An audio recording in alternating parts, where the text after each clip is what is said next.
behalf of the Conterio and Albarán families, welcome. De parte de las familias Albarán y Conterio, bienvenido. Ya que hablamos varios idiomas aquí, ofrecemos esta ceremonia en dos idiomas. Since we speak at least two languages here, we'll offer parts of this ceremony in both languages. As you can see, we have not only a husband and a wife that are about to get married, but two families that are becoming one, and two sets of friends. So it's fitting that we have these two different languages today.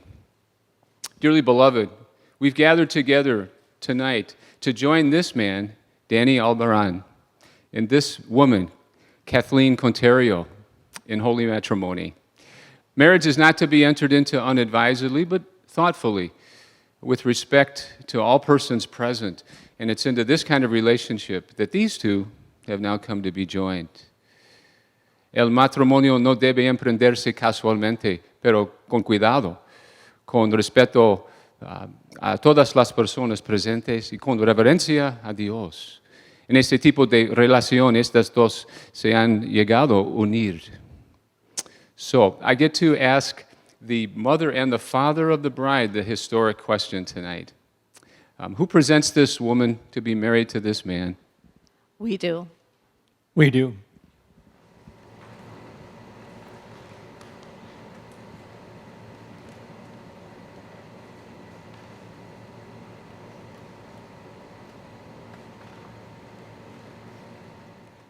Before you have a seat, I have a question for all of you. You've been invited to this wedding because you have loved these two. And they are wondering if they can ask a favor of you. Would you be willing to be with them in the days and the months and the years ahead to support them and to continue to be their friends?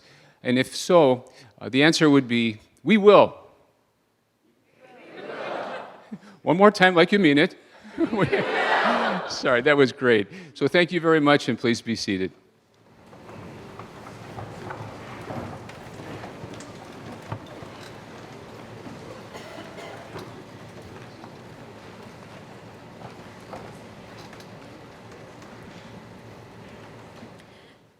This is I'll Cover You from the musical Rent. Live in my house, I'll be your shelter. Just pay me back with 1,000 kisses. Be my lover, I'll cover you. Open your door, I'll be your tenant.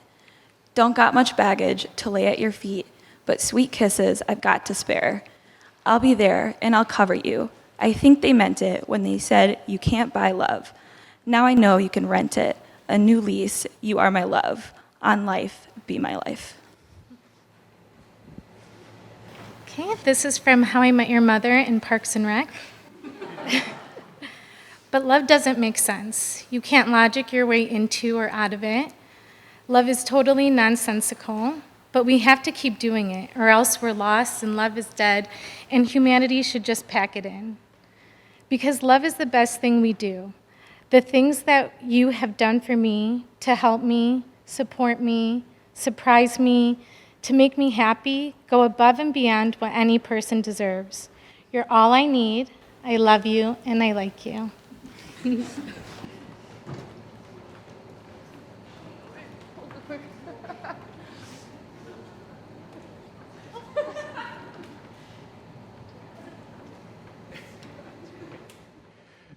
Thank you so much. There's just some things you can't rehearse. Oh, can I brag about you too now?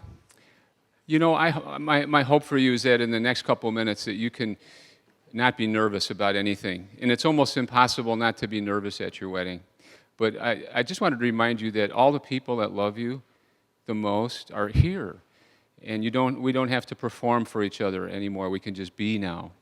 And so that's my hope, is that we can talk about how you got here and what a gift you are to each other. And part of the reason I get to do this and brag about you is you have a lot of great people in your life.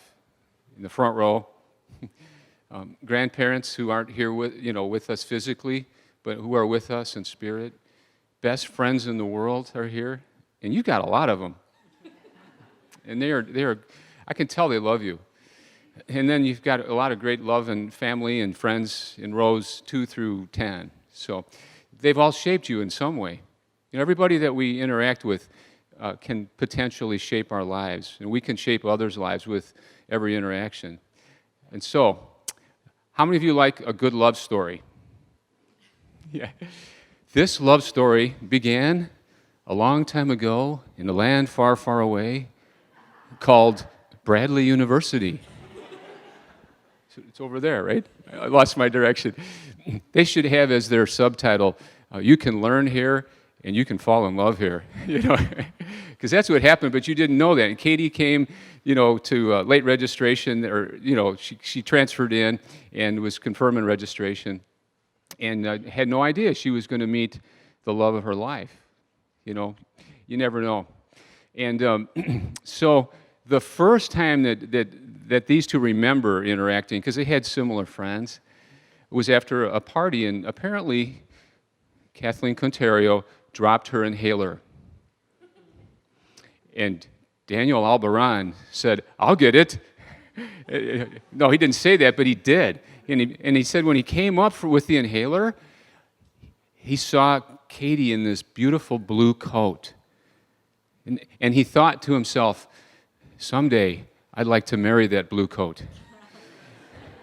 Probably not that, but there was something that happened in that moment, and that's how it is. There's a spark that happens, and you just never know when it's going to happen, and it was the blue coat and the inhaler.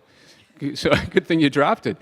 But the next, you know, one of the next chapters in this story was at a party, a birthday party, for a person who's not here. But we give her a shout out anyway.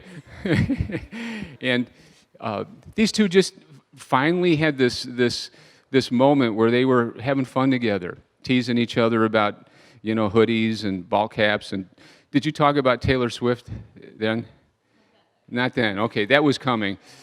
But, you know, almost like Katie said, it felt like we were in junior high, and we were just having a flirty moment, you know, and it was so fun that, you know, you just knew something was happening. The fire had started to blaze a little bit. And then came Club Diesel. El Club Diesel fue donde intercambiaron el primer beso. This was where they had their first kiss. Yeah, you should learn the word beso in Spanish. All right? And but they had that was a long conversation. Danny is very respectful, is one of his things. And they just talked. And something happened, and there was a kiss. And that happened to be the place where they got to go back, and the owner opened it up for them so they could take their pictures, their engagement pictures, because that's where they had their first kiss. So, and apparently Katie was so excited, she came home and she was talking to Casey about this guy named Danny. Well, there was, Daniel, you hit a grand slam home run in terms of how you did the proposal. All the guys in the room here who haven't done it yet are going to feel like they can never measure up to this proposal. But these two, let me back up a second. You know how you have these moments where you know that you're in the right relationship? And sometimes they're just a split second, and it's something the person with you says or does, and you remember it for the rest of your life. And one of those moments was, you have good bridesmaids. It's good. Thank you. That's okay. Thank you. Faithfully fluffing the dress. All right. So, no, they were watching TV, and Danny was feeling a little bit emotional about this. It's Doctor Who, and Katie was feeling it too. And they look at each other, and they're crying, and Danny squeezed her hand. That's all he did. He squeezed her hand. Su mano, no? And Katie said, I knew in that moment that I had my soulmate. But Danny, back to Danny's proposal. You will never top this, but you know this was their idea. It came from Danny's heart, and you two like the Gossip Girls, Chuck and Blair, and Chuck. He hit a home run when he proposed, He did it in Central Park, and he had a guitar, and he sang. Danny had everything but the guitar. I mean, he had Central Park in New York, and he had it all set to go. He had his lines memorized, and Katie said, "Danny, what's wrong with you? You're making me nervous." And that's when he took a knee. He knew that was, I better get on my knee. And he said, "What was it that you said?" Will you marry me? Okay.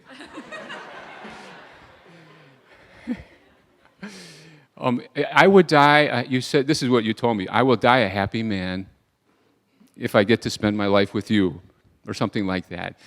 And then you said, "Will you marry me?" Yeah.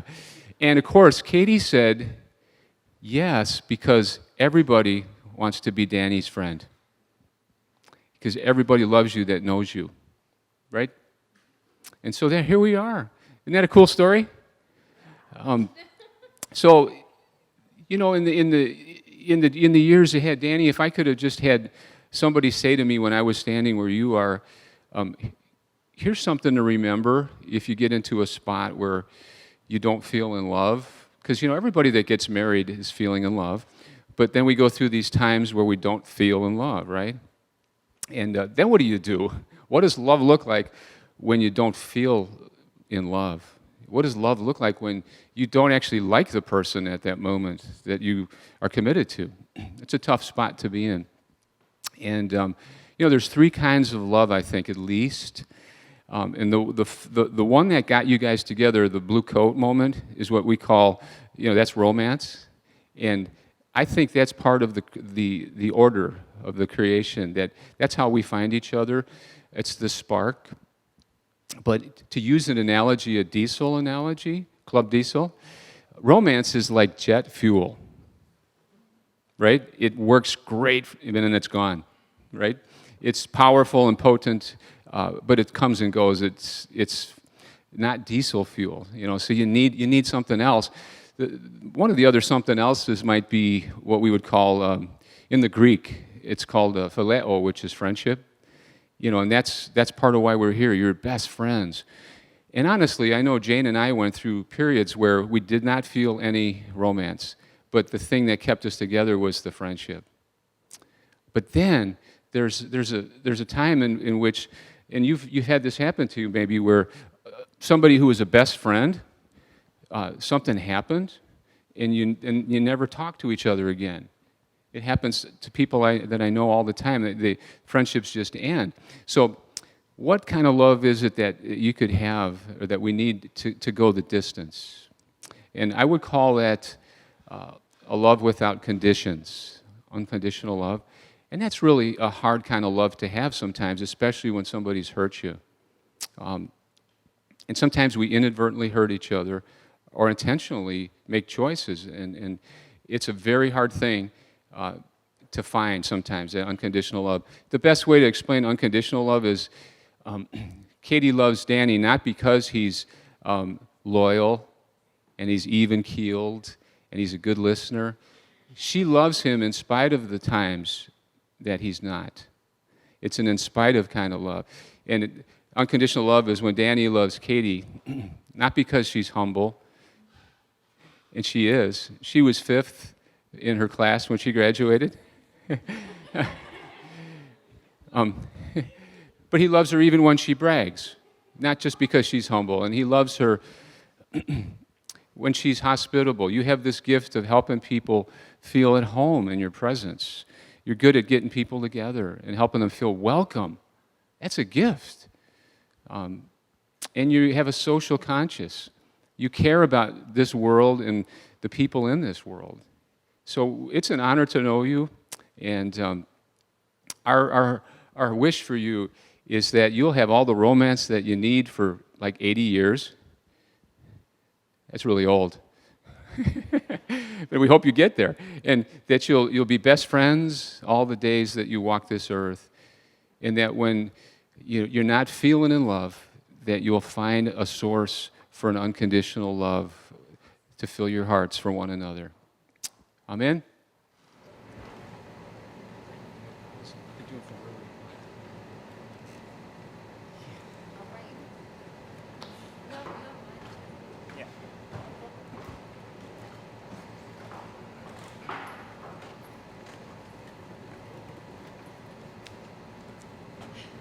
Mic check, mic check.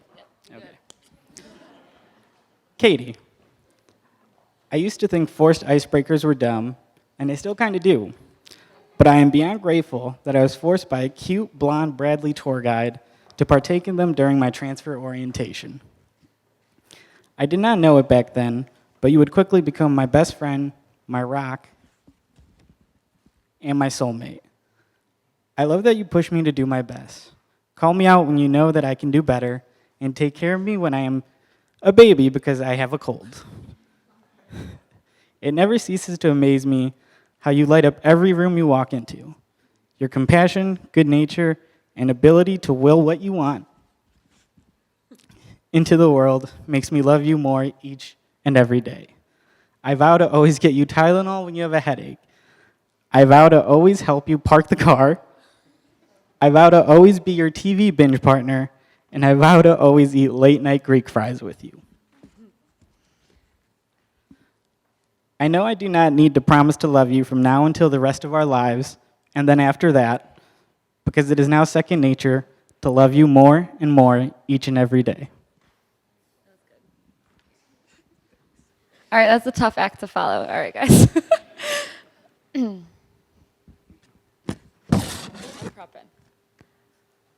Danny, you are my whole heart, my very favorite human, and my very best friend. You are the most loyal, welcoming, and goofiest human alive. When I look at you, I see our entire beautiful life and my future. I promise to always root for you and to always be on your side. I promise to see you, all of you, each and every day, and to never forget how lucky I am to be afforded that privilege. I promise to never ignore a cuddle stat. I promise to never stop laughing, playing, and being silly with you. I promise to never stop you from ordering extra hot sauce and then to always take the blame when your stomach hurts, and yes, it's all my fault. Importantly, I don't just promise, I am fully and irrevocably committed to keep on building this magical life together, full of quiet cuddles and TV show binges, belly laughs, handholds, so many apartments, so much learning and love. I know I can be fairly indecisive, but the thing I have never questioned is you, is us. This is the only thing in the world I know with my whole heart. I love you. You, Daniel Albaran, are my family, and you, Daniel Albaran, are my home. Okay. Can we give them a hand? Those are great.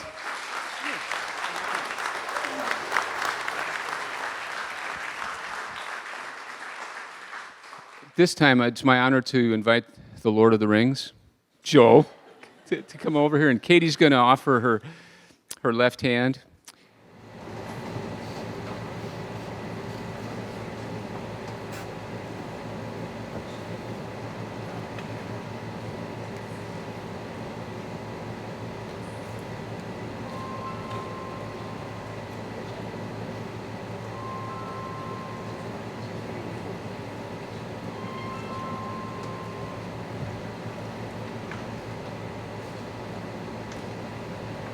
Katie, como símbolo de mi promesa de ser fiel solo a ti y de amarte con un amor sin fin, te presento este anillo.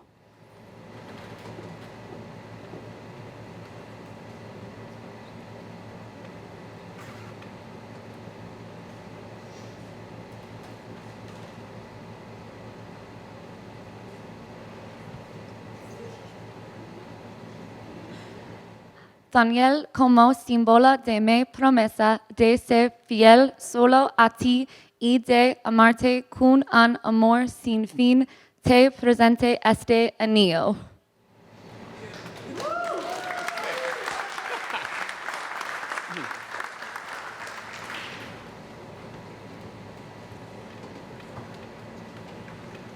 Friends, you've seen in some cultures, for instance, the Brits will say cheers, right? As a way of saying, may it go well for you, Or the Hebrew people might say Lahaim or Mazel Tov. Mazel Tov, which means may it go well with you.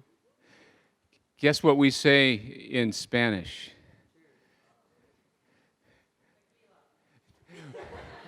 Well, it's a beautiful salute because the word means health and life and abundance and all that is good in life. And the word is, because we want you to practice now, it's salud. Try that, ready?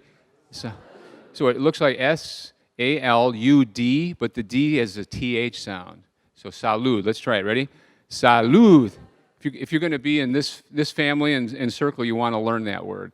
So it's our privilege now to toast the couple with a tequila shot. We're going to have some help here. We'll tell you when to do the salud.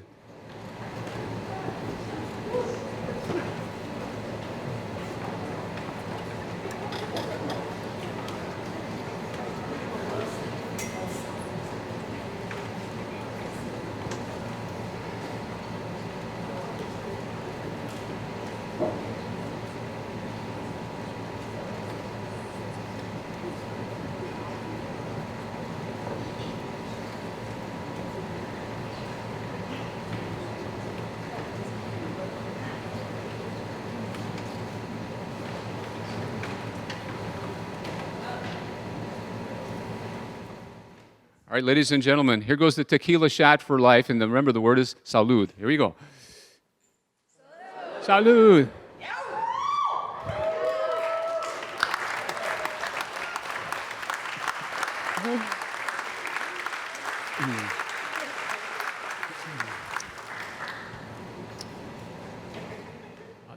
I have a blessing for you in just a minute, but in both languages. But I wanted to say that now these two have united themselves to one another with the giving of rings, the joining of hands, the tequila shot. It is my privilege to announce to you that they are husband and wife, and may you be in love and together all the days of your life. Salud again. Daniel, would you like to seal it with a kiss?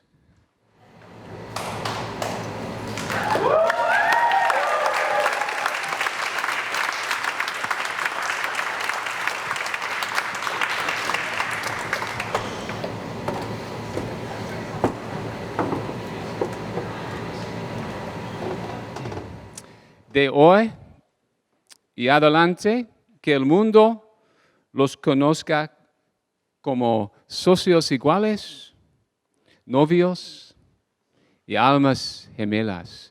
From this day forth, may the world know you as equal partners, as lovers, and as soulmates. Let us all say salud. Okay. It is my privilege to introduce to you now, for the first time, the new Mr. and Mrs. Danny and Katie.